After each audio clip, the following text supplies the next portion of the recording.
IMF से मुज़ाकरात में बड़ी पेशरफ्त। मिनी बजट का खतरा टल गया। पेट्रोलियम मसनूआत पर GST भी नहीं लगाया जाएगा। वजारत खजाना और IMF मुत्तफिक हो गए। FBR ने दावा किया है कि टैक्स टू GDP की शरह बढ़कर 10.3% हो गई। IMF के साथ अभी मजीद मुज़ाकरात भी होंगे। IMF के साथ ताजर दोस्त स्कीम में कुछ तब्दीलियों पर बातचीत मुतवक्के है। FBR हुक्काम को वफाक सूबाई सतह पर ज़्यादा इख्तियारात दिए जाएंगे। तरमीमी टैक्स कवानीन के बारे में भी ऑर्डिनेंस मंजूरी के लिए वज़ीर आज़म को भिजवा दिया गया है।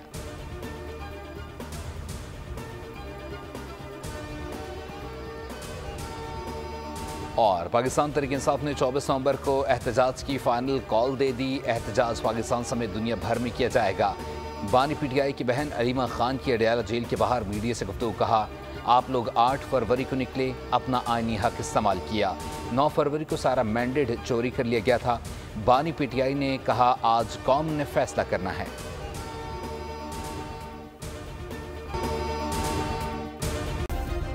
सब्सक्राइब करें और बेल दबाएं ताकि कोई खबर रह न जाए।